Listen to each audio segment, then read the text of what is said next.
Assalamualaikum warahmatullahi wabarakatuh. Alhamdulillahi rabbil alamin. Wassalatu wassalamu ala ashrafil anbiya'i wal mursalin. Sayyidina Muhammadin wa ala alihi wa sahbihi ajma'in. Allahumma aslih ummata Muhammadin sallallahu alaihi wasallam. Wa farrij an ummati Muhammadin sallallahu alaihi wasallam. Warham ummata Muhammadin sallallahu alaihi wasallam. Wansyur wahfal wa ayyid nahdlatal watani fil alamin bihaqqi Muhammadin sallallahu alaihi wasallam. Amma ba'du. Hadirin hadirat pemirsa yang berbahagia, dalam kesempatan ini izinkan kami untuk menyampaikan sebagian dari isi buku yang kami tulis berjudul Interpretasi Tersirat Senada dengan Wasiat Renungan Masa Menuju Persatuan Nahdlatul Watan. Hidupkan Quran dan Sunnah. Diriku yang fakir memulai, dari wasiat Maulana terurai. Quran dan Sunnah jadi perangai, berkat dunia akhirat tercapai. Dalam bait ini, kami pribadi yang fakir ini memulai pembahasan kami yang membahas tentang wasiat Maulana Syekh yang menjelaskan untuk menghidupkan Al-Quran dan Sunnah. Guru besar kita Maulana Syekh Tuan Guru Kiai Haji Muhammad Zainuddin Abdul Majid, dalam bait pertama beliau di wasiat renungan masa pengalaman baru mengatakan, karena setia menjunjung perintah, menghidupkan Quran, menghidupkan Sunnah, banyak terhulur butiran hikmah. Falhamdulillah wa syukrullah.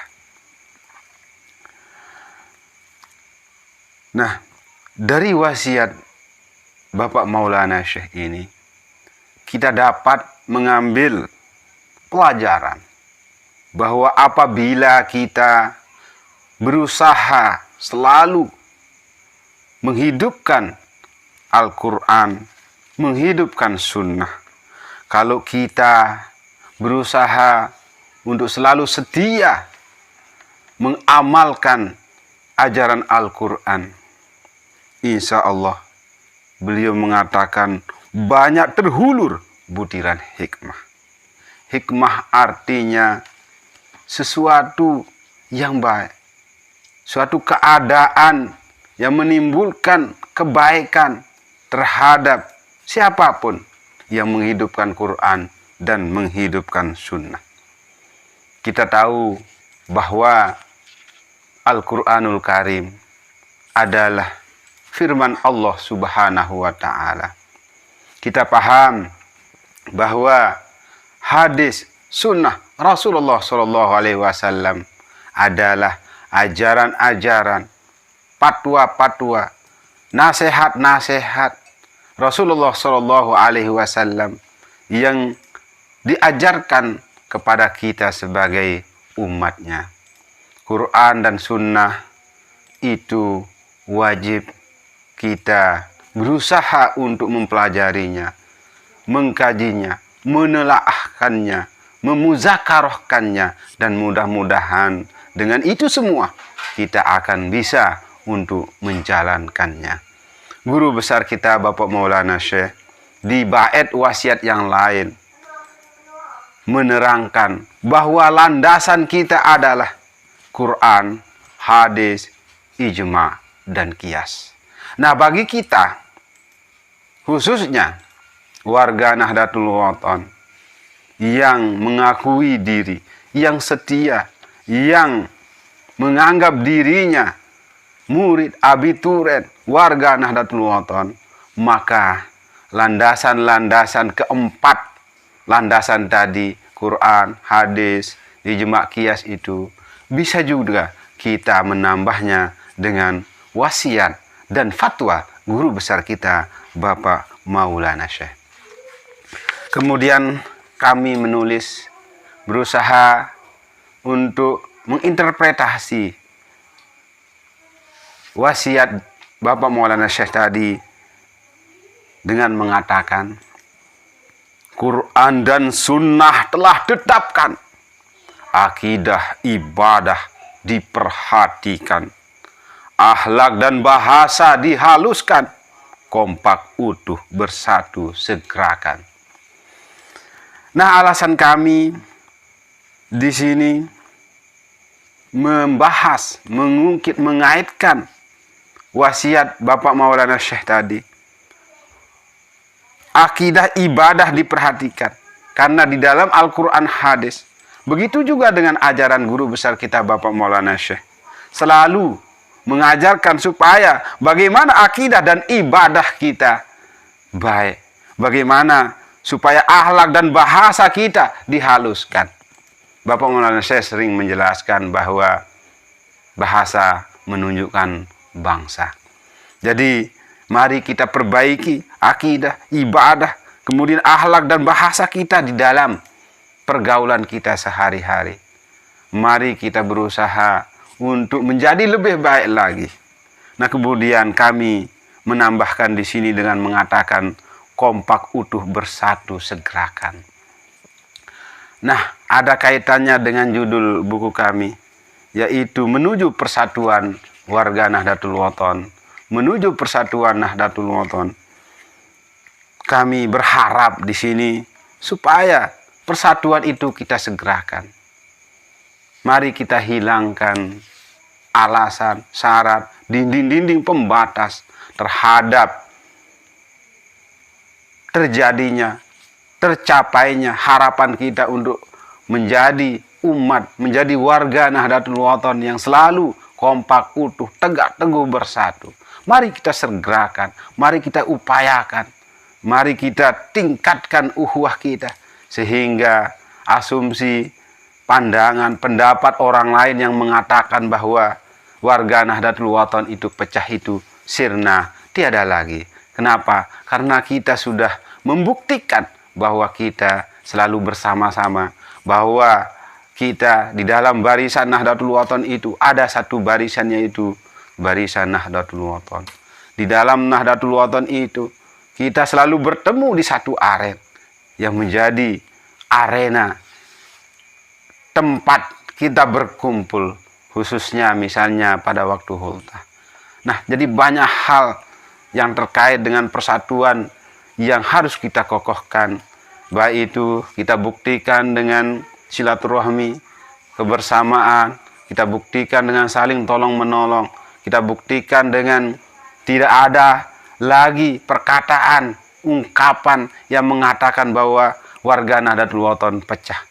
Mari kita segera membuktikan semua itu dengan sama-sama menundukkan hati kita, menundukkan pemikiran kita, menundukkan ego kita, menundukkan kesombongan kita, namun lebih kepada berusaha untuk menjadi orang yang tawadhu, saling menghormati, saling menghargai, ya, sebagaimana Bapak Maulana Syekh selalu menyampaikan, kullu syahsin maziyah, setiap orang itu memiliki kelebihan. Bahkan beliau sering menyampaikan, ya, untung Arab batur mek sak bedue kelebihan.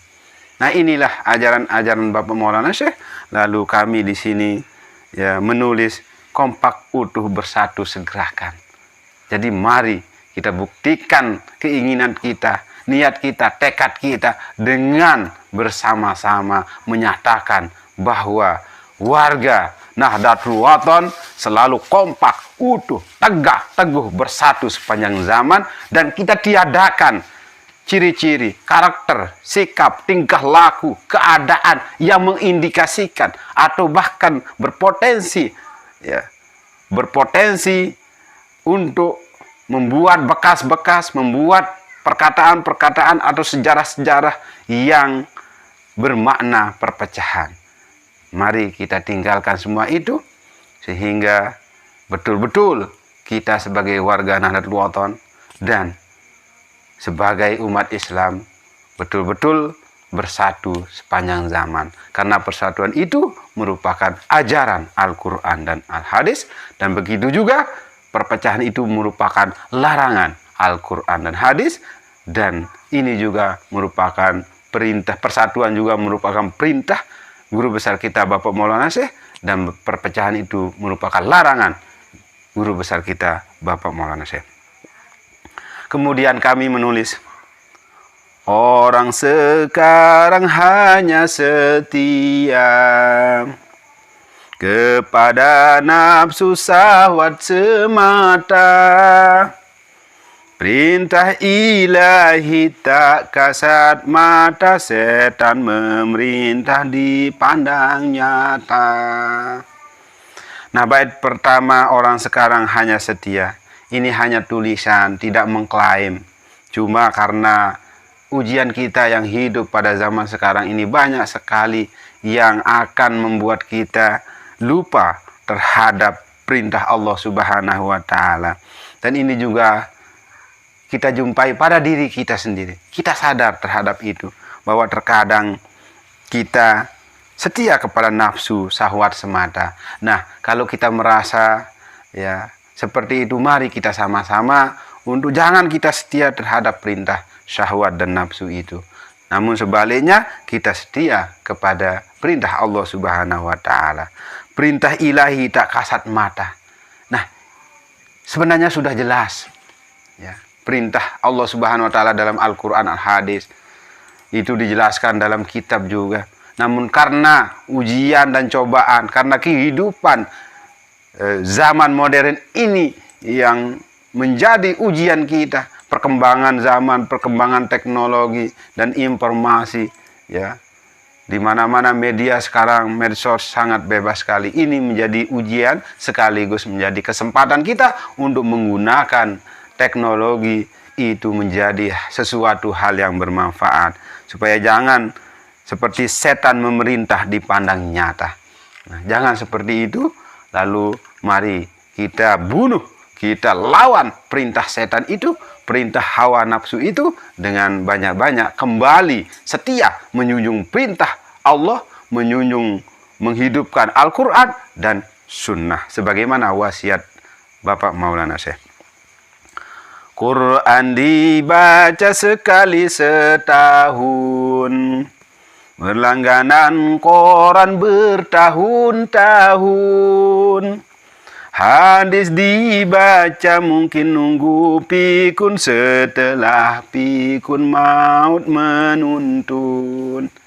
Nah, bait ini kami hanya lebih untuk menyindir diri sendiri sebenarnya, dan menyindir keadaan pada zaman sekarang ini, di mana seringkali kita, terutama kami, yang menulis, Quran dibaca sekali setahun. Ini untuk menyindir diri kami sendiri.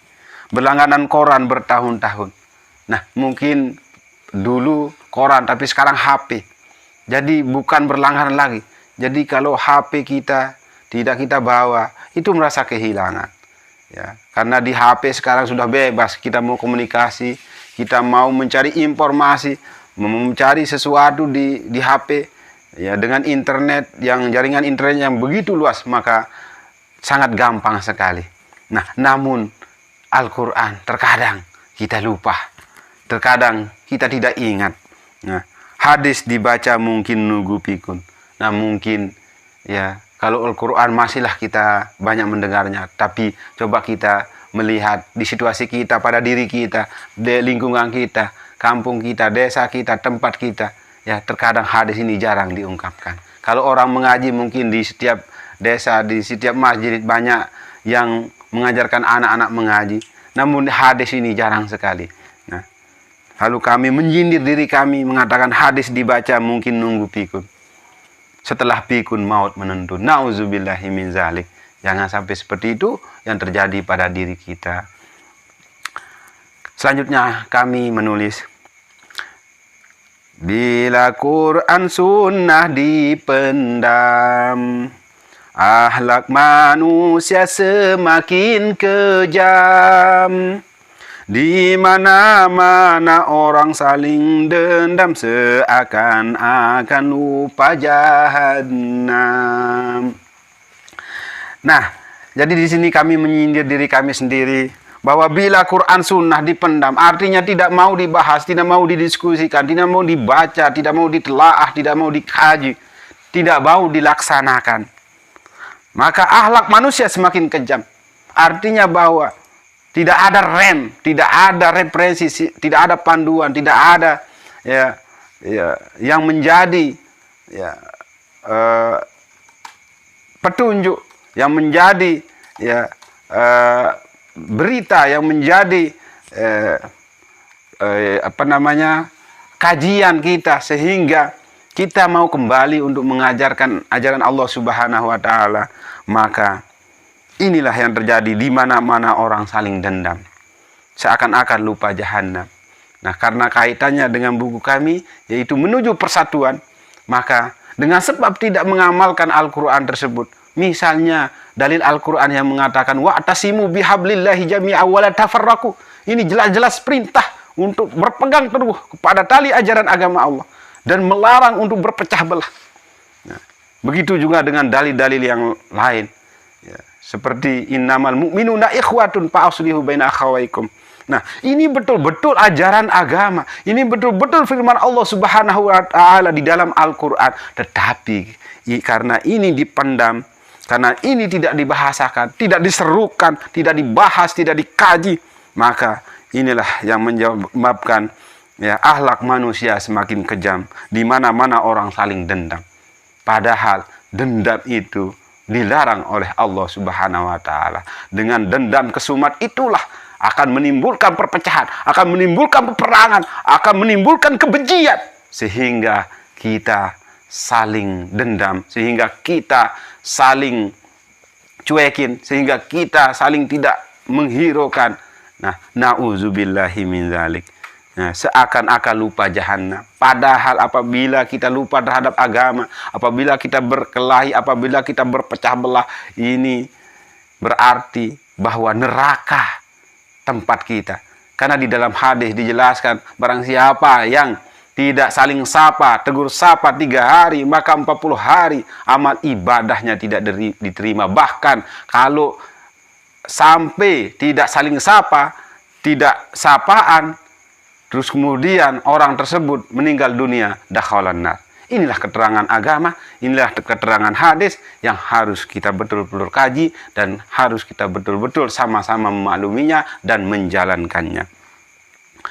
Kemudian kami menulis, warga menjauh dari Quran Sunnah, malah melirik ajaran Eropa. Quran dan sunnah ditaruh di rumah, budaya Eropa dijadikan ada. Budaya Eropa dijadikan ada. Nah, ini lebih kepada sindiran, bukan berarti warga, bukan berarti rakyat, penduduk, semuanya melupakan Quran dan sunnah. Ini lebih kepada bahasa bahwa sebagian dan ada di antara kita yang menjauh dari ajaran Quran dan sunnah. Malah kita melirik ajaran Eropa. Jadi ini tidak bisa kita pungkiri, ini tidak bisa kita hindari bagaimana pengaruh budaya-budaya Eropa, bagaimana pengaruh adat istiadat bangsa Eropa. Karena memang kita sadar bahwa bangsa Indonesia ini dijajah begitu sekian lama, 300-an tahun lebih dijajah, sehingga melekat di dalam adat dan budaya kita sebagai penduduk, sebagai rakyat Indonesia. Oleh karena itu, mari apabila adat budaya, bahasa, tutur kata, dan tindak tanduk kita yang sepertinya lebih kepada mengikuti budaya-budaya Eropa, mari kita ganti dengan budaya-budaya yang sudah diajarkan di dalam Al-Quran dan Sunnah. Jangan sampai Quran dan Sunnah ditaruh di rumah. Jadi memang kita punya Quran, punya hadis, namun hanya ditaruh tapi tidak pernah dibaca. Nah, budaya Eropa dijadikan ada. Nah, seperti ini HP dan sebagainya, teknologi ini, misalnya menonton ya film, menonton drama dan sebagainya yang itu ya sebenarnya ya kalau kita mau mengkaji, mengambil ibrah tidak apa-apa. Alangkah bagusnya seperti itu. Namun lebih kepada kesenangan semata ini yang dilarang, sehingga kita lupa untuk mengkaji, belajar tentang agama kita. Nah, bait terakhir kami mengatakan, ini kami mengutip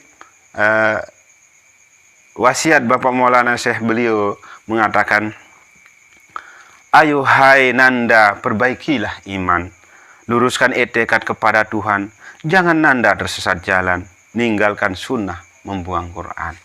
Nah, jadi mari dari wasiat ini beliau ya menyuruhkan supaya kita selalu memperbaiki iman kita, selalu meluruskan etikat kita kepada Allah Subhanahu wa taala, dan jangan sampai kita tersesat jalan sehingga kita meninggalkan sunnah dan membuang Quran.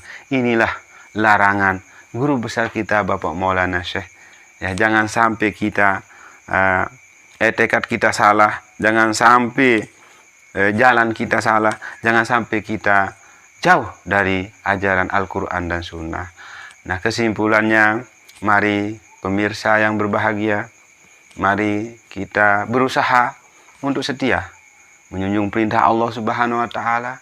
Mari kita berusaha untuk menghidupkan Al-Quran dan Sunnah Rasulullah Sallallahu Alaihi Wasallam, dan mari kita selalu bersatu, kompak, teguh pendirian, dan selalu kembali terhadap ajaran agama, menjadikan Al-Quran, Sunnah, ya, hadis Rasulullah, menjadikan ijma dan kias landasan kita, dan kita menjadikan wasiat dan fatwa pengajian guru besar kita, pahlawan nasional, Tuan Guru Kiai Haji Muhammad Zainuddin Abdul Majid sebagai represi, sebagai panduan, sebagai dalil, sebagai acuan kita berpijak untuk mengarungi bahtera kehidupan di dunia ini, sehingga kita bisa menjadi hamba Allah Subhanahu wa taala yang yakin, ikhlas, istiqomah, yang tegak teguh pendirian, dan berani mengatakan yang benar, kulil haqqo walau kana murran, berani mengatakan suatu kebenaran walaupun efeknya negatif terhadap diri kita. Namun mudah-mudahan karena kita selalu sadar terhadap bahwa kita ini memiliki kesalahan dan kealpaan, terutama di dalam pergaulan, sehingga terjadi permusuhan dan perpecahan. Namun itu merupakan sejarah masa lalu, perpecahan itu merupakan cerita, dan cerita itu atau sejarah itu ya tidak bisa dikembalikan lagi. Kita hanya bisa menjadikan evaluasi, dan ini menjadi pijakan untuk menuju keadaan yang lebih baik lagi, yaitu keadaan yang kompak, utuh, tegak teguh, bersatu sepanjang zaman. Demikian, terima kasih atas perhatian. Mohon maaf kalau ada kesalahan. Akhirul kalam, wallahul muwaffiq wal hadi ila sabil rasyad. Assalamualaikum warahmatullahi wabarakatuh.